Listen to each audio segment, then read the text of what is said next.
할렐루야. 네, 잘 오셨습니다. 우리 옆에 있는 분들 한번 인사하면 좋겠습니다. 잘 오셨습니다. 환영합니다. 네, 옆에 앉아주셔서 감사합니다. 네, 오늘부터 우리는 야고보서를 함께 나눠보려고 합니다. 야고보서는 우리가 매일의 삶에서 어떻게 살아야 할지를 알려주는 좋은 지침이라고 할 수 있습니다. 마치 옆에서 친구처럼 친절하게 조언해 주는 것처럼 우리의 믿음을 어떻게 실천할 수 있는지 자세히 우리에게 말해주고 있습니다. 야고보서에서 중요한 질문 중에 하나는 나의 믿음이 살아있는가입니다. 그 믿음이 살아있는지 판단하는 기준은 행함입니다. 야고보서는 단순히 믿는다고 말하는 것만으로 충분하지 않다고 말하고 있습니다. 우리가 믿는다라고 말한다면 그 믿음을 통해 우리의 삶이 변해야 된다는 것입니다. 우리 마치 씨앗이 꽃이 피고 씨앗을 심으면 꽃이 피고 열매를 맺는 것처럼 우리의 마음에도 말씀의 씨앗이 심겨졌다면 우리의 삶에 아름다운 열매들이 맺혀야 하는 것입니다. 그래서 야고보서는 행함을 매우 중요하게 여기고 있습니다. 많은 사람들이 야고보서를 로마서와 비교해 보면서 야고보서가 로마서와는 반대로 가르침을 주는 책이다 이렇게 생각하기도 했습니다. 우리가 잘 알고 있는 종교 개혁을 이끌었던 마틴 루터는 야고보서를 지푸라기 서신이다라고 표현했습니다. 그리고 성경에서 제외시켜야 된다라고까지 말했습니다. 이 마틴 루터는 로마 카톨릭의 잘못된 가르침을 사람들이 행위로 구원을 얻을 수 있다 만든 그 교리와 싸웠던 분입니다. 그는 오직 믿음으로만 의롭게 될 수 있다는 그 로마서의 말씀을 중심으로 종교 개혁을 일으켰던 분입니다. 그래서 구원의 문제에 대해서 굉장히 민감했고 행위를 강조하는 이 야고보서를 그래서 중요하게 여기지 않았습니다. 하지만 야고보서와 로마서는 사실 서로 다른 이야기를 하는 것이 아닙니다. 믿음에 대한 다른 측면을 강조하고 있는 것입니다. 로마서가 우리의 구원이 오직 예수 그리스도로 이루어진다라는 것을 강조하고 있다면 야고보서는 그 믿음이 우리의 삶 속에서 어떻게 나타나야 하는지에 대해서 보여주고 있는 것입니다. 비록 마틴 루터가 야고보서를 그 시대적 상황 속에서 지푸라기 서신이라고 이렇게 이야기했지만 야고보서는 여전히 우리에게 중요한 가르침을 주고 있습니다. 하나님께서 우리에게 주신 구원은 우리의 자격이나 행위로 얻을 수 있는 것이 아닙니다. 오직 하나님의 은혜로 예수님을 믿는 믿음으로 받는 선물입니다. 하지만 우리가 예수님을 믿고 구원을 받았다면 그 믿음은 우리의 삶 속에서 드러날 수밖에 없는 것입니다. 구원을 받기 위해서 노력하는 것이 아니라 이미 받은 그 구원에 감사하고 하나님께서 기뻐하시는 그런 열매들을 맺으며 살아가는 것입니다. 그것이 행함이 있는 믿음이라고 할 수 있습니다. 이 부분을 야고보서에서 계속해서 강조하고 있습니다. 우리가 복음을 믿고 하나님의 은혜를 경험했다면 이제 그 믿음을 실제 삶 속에서 실천해야 한다는 것입니다. 이제부터 오늘부터 이제 저랑 야고보서를 묵상하면서 믿음이 있는 내가 과연 어떻게 사는 것이 옳은 것인가, 구체적으로 나는 무엇을 하며 살아야 하는가, 야고보서 말씀을 통해서 우리가 이런 현실적이고 구체적인 그런 삶의 방향을 붙잡을 수 있기를 원합니다. 이 야고보서는 신약의 잠언이다 혹은 신약의 아모스다 이렇게 불리기도 합니다. 신약의 잠언으로 불리는 이유는 우리가 겪는 어려움이나 고민에 대해서는 이럴 때는 이렇게 하라고 구체적으로 행동을 말해주기 때문에 그렇습니다.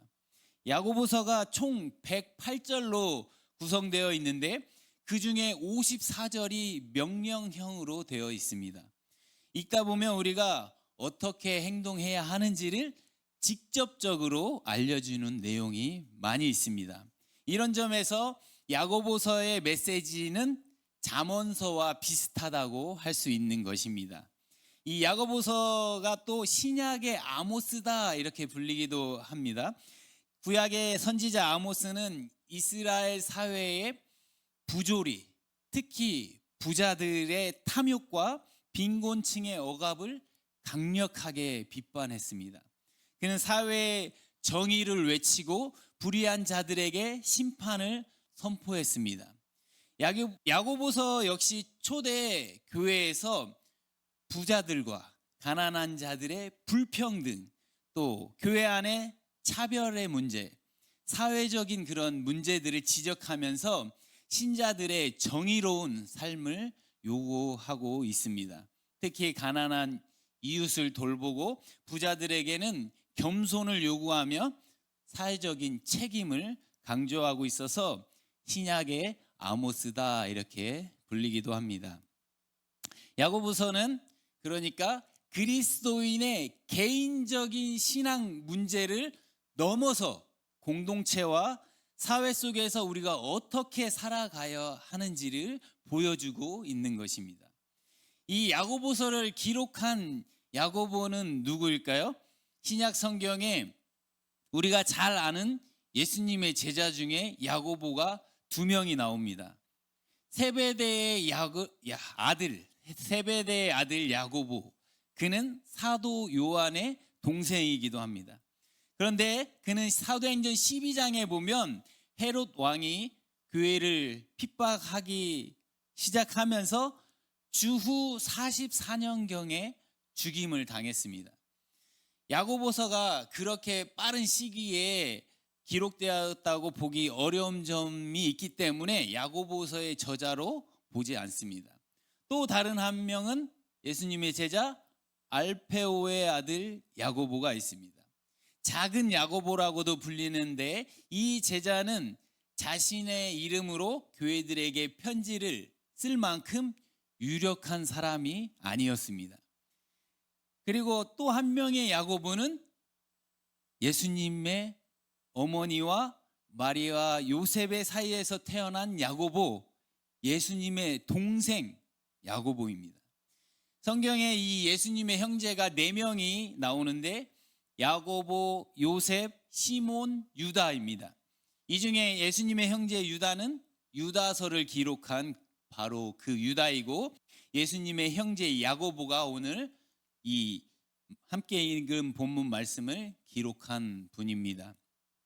이 야고보는 예루살렘 교회의 첫 번째 지도자였습니다. 원래 예수님을 믿지 않았을 뿐만 아니라 예수님을 미쳤다고 생각하기도 했었습니다.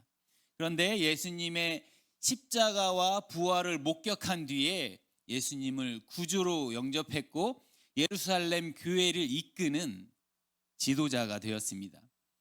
다들 들어보셨을 것 같은데 기도를 많이 해서 무릎이 낙타 무릎처럼 되었다고 하는 야고보가 이 야고보이고, 오늘 말씀을 기록한 야고보가 이 야고보입니다. 야고보서가 기록된 이 시기는 신약 성경 중에서 가장 먼저 기록된 책 중에 하나로 알려져 있습니다. 주후 44년경에 기독교 박해가 한창일 때부터 야고보가 순교하는 주후 62년 그 사이에 기록된 것으로 보고 있습니다. 우리가 야고보서를 이해하기 위해서는 그 당시의 상황을 살펴봐야 합니다.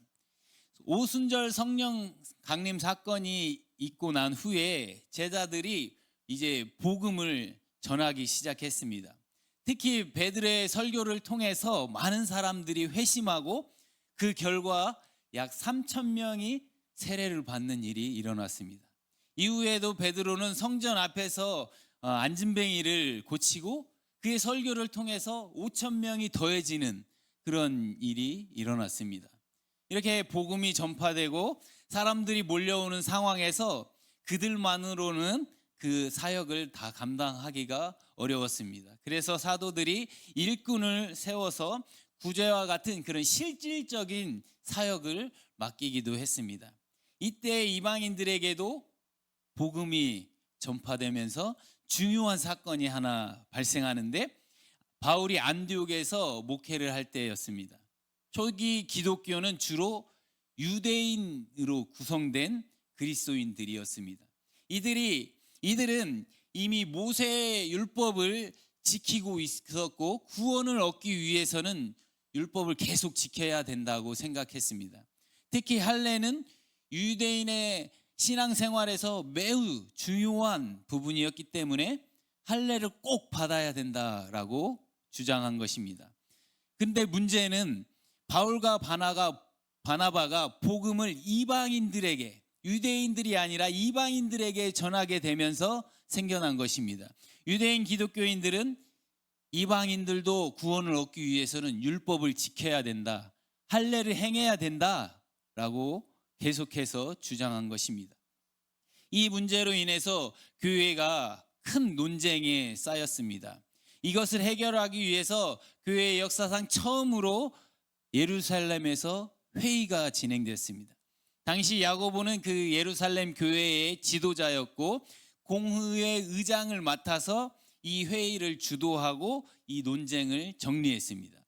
야고보는 이방인들이 구원을 받기 위해서는 율법을 지키지 않아도 된다, 오직 예수 그리스도를 믿는 믿음으로 구원을 받을 수 있다, 그것으로 충분하다, 이렇게 결정했습니다.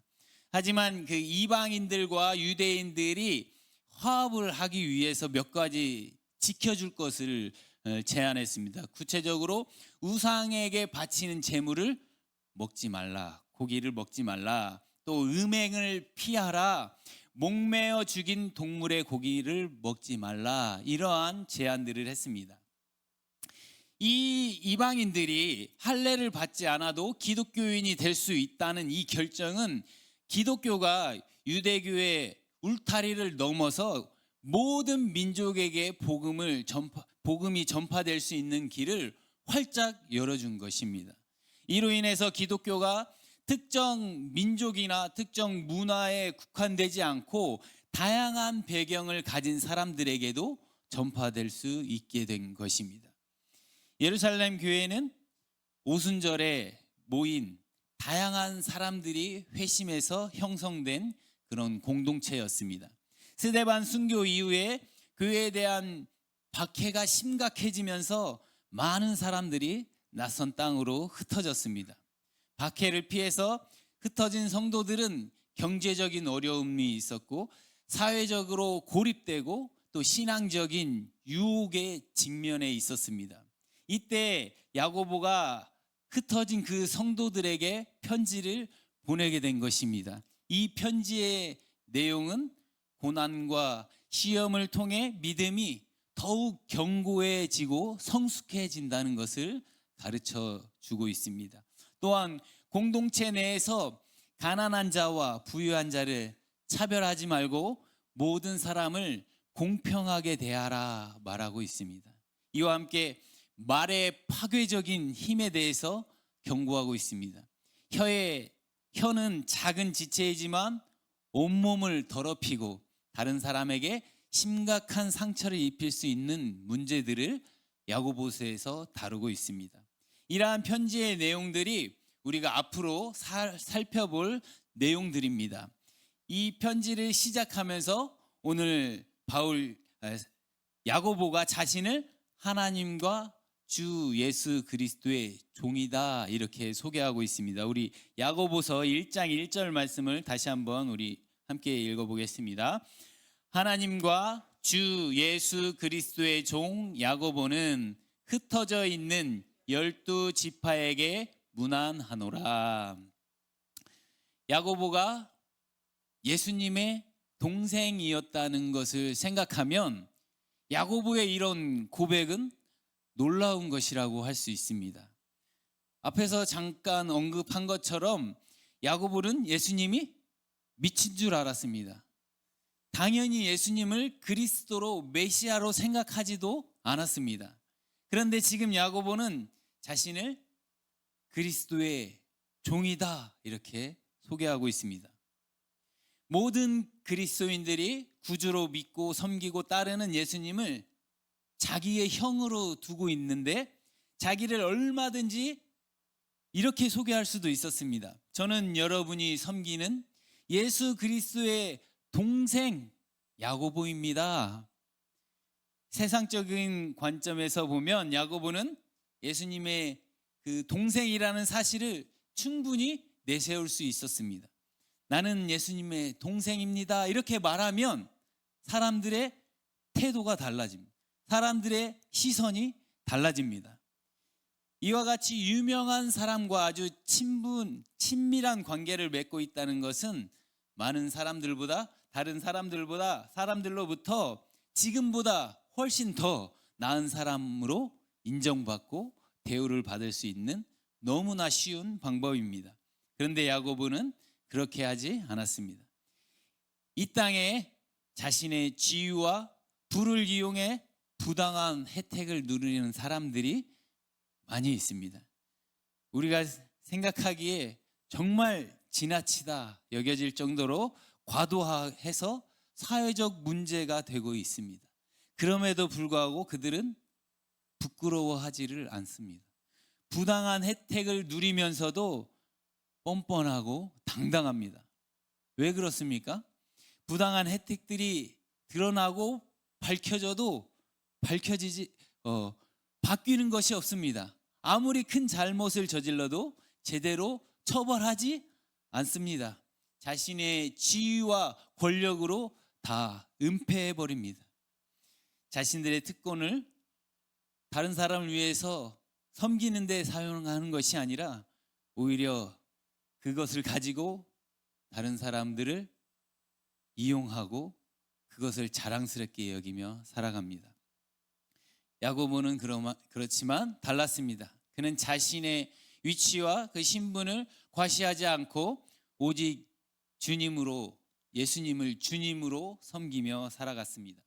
예수님을 미쳤다고 생각했던 야고보에게 도대체 무슨 일이 일어났을까요? 예수님을 왜 어떻게 구주로 고백할 수 있었을까요? 고린도전서 15장에 보면 우리가 그 사실을 알 수 있습니다. 고린도전서 15장 1절에서 8절 말씀을 우리 함께 교독으로 읽어보겠습니다. 고린도전서 15장 1절부터 8절 말씀입니다. 형제들아, 내가 너희에게 전한 복음을 너희에게 알게 하노니 이는 너희가 받은 것이요 또 그 가운데 선 것이라.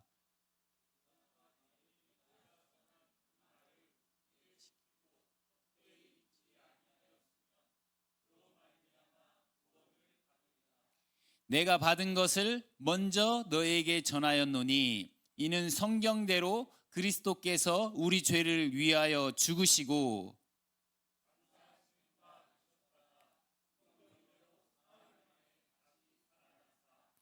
게바에게 보이시고 후에 12 제자에게와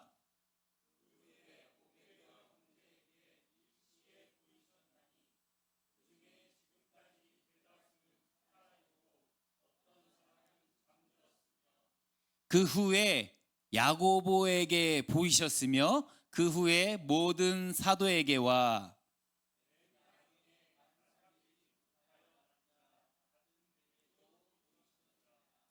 아멘. 사도 바울가 설명하는 복음의 핵심은 예수님께서 우리 죄를 위해서 죽으시고 장사 지난 바 되셨다가 사흘 만에 다시 살아나신 것입니다. 그리고 부활하신 예수님께서 사도들과 제자들을 만나셨는데 그때 부활하신 예수님께서 야고보를 찾아가서 만나셨습니다. 야고보가 아직 믿음이 없을 때 그는 예수님을 미쳤다고 생각했습니다. 형이 십자가에 죽은 후에 야고보는 그냥 형이 죽었다고만 여겼습니다. 그러나 부활하신 예수님이 야고보를 찾아왔을 때 자신의 눈앞에 서 계신 부활하신 예수님을 보고 충격을 받았습니다. 형이 죽은 줄로만 알았던 그는 이제 살아계신 예수님을 눈앞에서 목격한 것입니다. 그 순간 야고보의 삶이 완전히 뒤바뀐 것입니다. 예수님이 정말로 하나님의 아들이며 구주이심을 깨닫게 된 것입니다. 이 경험은 야고보의 삶을 변화시켰습니다. 그는 예루살렘 교회의 지도자로서 예수님의 가르침을 전파하며 교회를 이끌어 나갔습니다. 야고보는 이제 더 이상 예수님을 미쳤다고 생각하지 않았습니다. 오히려 그는 부활의 주님을 증언하며 그리스도의 복음을 전하는데 자신의 삶을 바친 것입니다. 부활하신 예수님과의 만남은 야고보의 삶을 송두리째 바꿔놓은 것입니다. 그 만남은 단순한 순간적인 깨달음이 아니라 그의 존재를 근본적으로 변화시키는 계기가 된 것입니다. 우리도 마찬가지입니다. 우리 예수님을 믿고 구원받았다는 것은 단순히 죽은 후에 천국에 가는 것을 의미하는 것이 아닙니다. 그것은 마치 노예가 해방되어서 자유를 얻은 것처럼 우리도 죄의 속박에서 벗어나 하나님의 자녀가 된 것입니다. 우리는 더 이상 죄의 종이 아닙니다. 우리는 의의 종으로 하나님의 통치 아래서 새롭게 태어난 것입니다. 사도 바울이 로마서 6장 17절과 18절에서 이렇게 이야기하고 있습니다. 우리 로마서 6장 17절 18절 말씀 함께 보겠습니다. 하나님께 감사하리로다.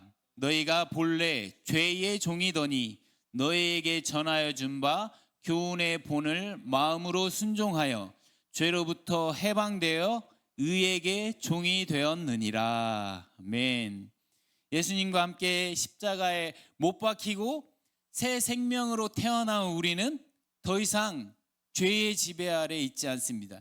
은혜의 지배 아래 있습니다. 우리는 사망에서 생명으로 완전히 옮겨졌습니다. 야고보의 삶을 보십시오. 그는 예수님을 주님으로 인정하고 그분의 종이 되었습니다. 이 변화는 자신의 개인적인 신앙을 넘어서 그의 삶 전체를 새롭게 하는 놀라운 사건인 것입니다. 자신을 하나님과 예수 그리스도의 종이라고 밝히는 것은 그의 삶의 목적이 오직 하나님과 그리스도께 있다는 것입니다. 사랑하는 성도 여러분, 우리도 우리 자신에게 한번 질문해 봤으면 좋겠습니다. 나의 주인은 누구인가? 나는 누구의 종인가? 이 세상의 부와 명예와 쾌락의 종으로 살아가고 있지는 않나? 하나님의 뜻대로 주님의 종으로 내가 지금 살아가고 있나? 우리 자신에게 한번 질문해 봐야 합니다. 예수님을 믿는다는 것은 우리 인생의 주인을 바꾸는 것입니다. 우리의 목적도, 우리의 능력도, 우리의 지혜도, 우리의 생명도 모두 주님의 것입니다. 야고보처럼 우리도 예수 그리스도의 종으로 살아가기를 원합니다. 주님께 우리의 모든 것을 맡기고 그분의 종으로서 우리가 순종하며 살아갈 때 우리의 삶이 변화될 것입니다. 우리의 삶이 지금 변화되지 않고 있다면 여전히 우리가 우리 자신의 주인으로 살아가고 있는 것입니다. 오늘 우리가 결단하면 좋겠습니다. 예수님을 믿는다는 것은 단순히 교회에 출석하고 예배에 참석하는 것이 아닙니다. 그것은 우리 인생의 주인을 완전히 바꾸는 것입니다. 우리의 목적도, 우리의 능력도, 우리의 지혜도, 우리의 생명도, 우리의 자녀도, 시간과 재능과 모든 것이 주님의 것입니다. 이제 우리는 주님의 통치 아래에서 의의 종으로 하나님의 뜻을 이루기 위해서 살아가기를 원합니다. 오늘 이 시간 우리 모두가 야고보처럼 결단할 수 있기를 원합니다. 주님 앞에서 우리 모든 것을 내어드리며 그분의 종으로 살아가기를 원합니다. 매일 아침마다 이렇게 고백하면 좋겠습니다. 저는 주님의 종입니다. 주님의 뜻대로 살겠습니다. 이렇게 아침에 일어나서 제가 고백해 보니까요, 제 삶의 자세가 달라지더라고요. 그리고 주님께만 그렇게 고백하지 않고 옆에 있는 우리 부부끼리도 그렇게 한번 고백하면 좋겠어요. 내가 당신의 종입니다. 당신을 섬기겠습니다. 우리 자녀들에게도 그렇게 한번 고백하며 우리의 삶을 한번 살아봤으면 좋겠습니다. 매일 아침마다 저는 주님의 종입니다. 주님께서 우리가 그런 고백을 하며 살아갈 때 우리의 삶을 새롭게 하시고 주님의 영광을 위해서 사용하실 줄 믿습니다.